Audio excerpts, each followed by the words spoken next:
बिस्मिल्लाहिर्रहमानिर्रहीम, अस्सलाम वालेकुम, वेलकम टू न्यूज़ टुनाइट। मैं हूं नम्रा तारिक। आज की न्यूज़ टुनाइट का आगाज़ राना सनाउल्लाह के उस तहलका खेज बयान से होगी जिसमें उन्होंने दावा किया कि बानी पीटीआई के साथ डील के लिए 2 संजीदा कोशिशें हो चुकी हैं, मगर वो किसी भी सियासी रास्ता निकालने पर आमादा नहीं हुए।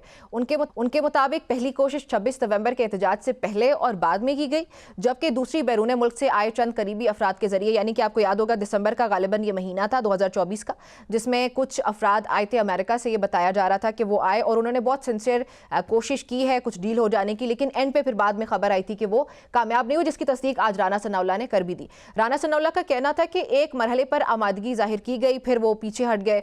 उन्होंने ये भी साथ वाज़ेह किया कि सियासत मफामत का नाम है, लेकिन मौजूदा रवैया हरदर्मी पर मबनी है। पाकिस्तान तहरीक इंसाफ का जो रवैया है वो मफामत वाला नजर नहीं आता और यही शायद वजह है कि हम उनसे किसी सक्सेसफुल डायलॉग की तरफ नहीं जा पा रहे। अच्छा, अब इसी तसलसल में डिफेंस मिनिस्टर ख्वाजा आसिफ का बयान भी गैर मामूली अहमियत रखता है, क्योंकि पीटीआई के हालात से पता ये चलता है कि कोई भी बानी की रिहाई नहीं चाहता। ये ख्वाजा आसिफ कह रहे हैं। पीटीआई क़यादत, रिश्तेदार, सोशल मीडिया जिहादी नहीं चाहते कि बानी रिहा हों।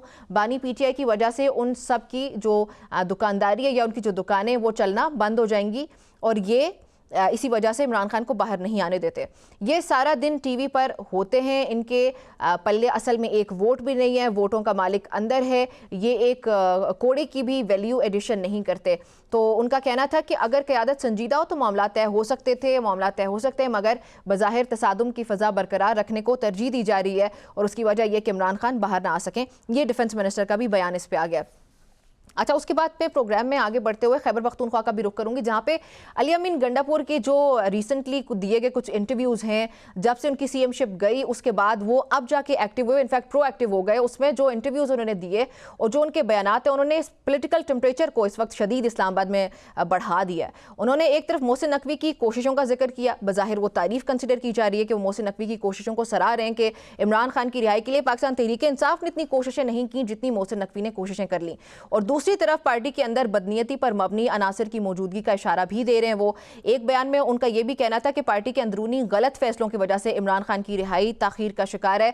वो इवन ये भी कह रहे हैं कि मैंने हाथ जोड़े हैं, वो क़यादत को, मैंने उनको बोला कि इमरान खान को बाहर ले आओ, लेकिन इनकी जो अपनी अंदरूनी सियासत है, जो अपनी लड़ाई झगड़े हैं, उनकी वजह से इमरान खान रिहा नहीं हो पाए। अच्छा, एक और बयान भी यहाँ पे अली अमीन गंडापुर का बहुत इंटरेस्टिंग है। वो ये कहते हैं कि अलीमा खान और कुछ दीगर लोग पार्टी को नुकसान पहुंचा रहे हैं। उन्होंने साथ ये भी कहा कि हमारे दरमियान बदनीयती के लोग मौजूद हैं जो पार्टी की कोशिशों को कामयाब नहीं होने देते। इमरान खान की बहनों पर तनकीद हो या पार्टी हिकमत अमली पर सवाल, ये सब इस बात की अलामत है कि अंदरूनी सफबंदी कमज़ोर हो रही है और शायद ये वजह है कि पाकिस्तान तहरीक इंसाफ इमरान खान को बाहर लाने में कामयाब नहीं हो रही।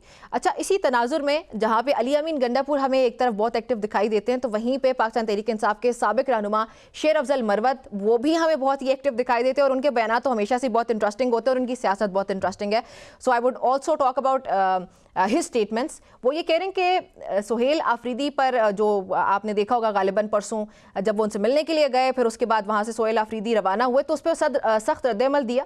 शेर अफजल मरवत ने कहा कि वो ना कभी सुहेल आफरीदी के पीछे गए हैं और ना ही ऐसा वो करने की उनको कोई ज़रूरत है। वो अली अमीन गंडापुर से मुलाकात के बाद वापस जा रहे थे कि उस दौरान सुहेल आफरीदी और दीगर अफराद वहाँ पर मौजूद थे। उन्होंने रिवायत और अकदार के तहत सबसे हाथ मिलाया और चाय और खाने की दावत भी दी, ताहम उन्हें अंदाज़ा नहीं था कि उनका ज़र्फ इतना छोटा है। सुहेल आफरीदी पाकिस्तान तहरीक इंसाफ के सोशल मीडिया से डरते हैं और ये समझते हैं कि अगर वो अली अमीन गंडापुर के साथ बैठेंगे तो उन्हें तनकीद का सामना करना पड़ेगा। उन्होंने साथ ये भी कहा कि आइंदा वो उनसे कभी हाथ नहीं मिलाएंगे।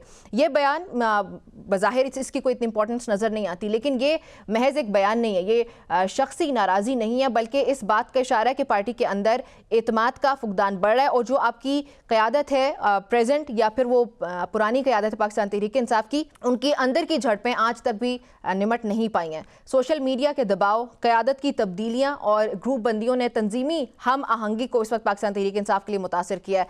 अब इसके बाद हम बात करेंगे कुछ कानूनी महाज पर। पंजाब हुकूमत ने इमरान खान और बुशरा बीबी की जमानत मनसूखी की अपीलें वापस ले ली हैं, जिसे बाज़ हल्के एक नरम इशारा करार दे रहे हैं। ताहम साइफर केस की समाअत मौखर होना और दीगर मुकदमात की मौजूदगी इस बात का सबूत है कि कानूनी पेचीदगियां अभी खत्म नहीं हुई। अदालतों में पेशरफ्त सुस्त ज़रूर है, मगर फैसला कुन मरहला अभी बाकी है। तो सवाल ये कि आगे का लाए अमल क्या होगा? क्या पाकिस्तान तहरीक इंसाफ सड़कों की सियासत को दोबारा मुतहर्रिक करेगी या अंदरूनी इख्तलाफात वो उनको पहले सुलझाने की कोशिश की जाएगी? अगर पार्टी अपनी सफ़ों में इत्तेहाद पैदा नहीं कर पाती तो सियासी दबाव मौसर साबित नहीं होगा, और अगर मफाहमत की कोई संजीदा राह निकलती है तो इस के लिए बयानिए में लचक लाना नागुज़ीर होगा। तो देखना ये होगा कि आइंदा आने वाले दिनों में पाकिस्तान तहरीक इंसाफ कौन सी वाली साइड पे जाती है, क्योंकि अभी भी बज़ाहिर पाकिस्तान तहरीक इंसाफ का एहतजाज जारी है। जी, और इन तमाम तर मामलात पे बात करने के लिए मुझे ज्वाइन किया है फैसल चौधरी साहब ने। फैसल साहब, thank you very much for joining me.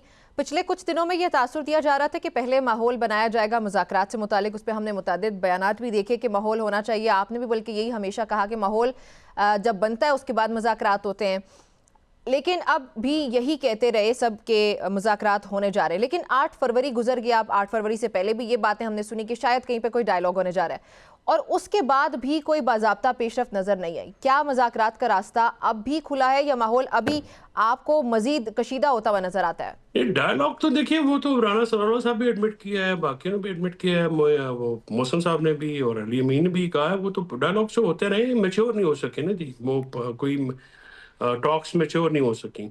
Dialogue का रास्ता पॉलिटिक्स में हमेशा खुला होता है जी, वो कभी भी बंद नहीं होता जी। ये जो कशीदगी हो वो भी डायलॉग से ख़त्म होती है, कशीदगी करनी हो तो भी वो डायलॉग बाजी से ही शुरू होती है।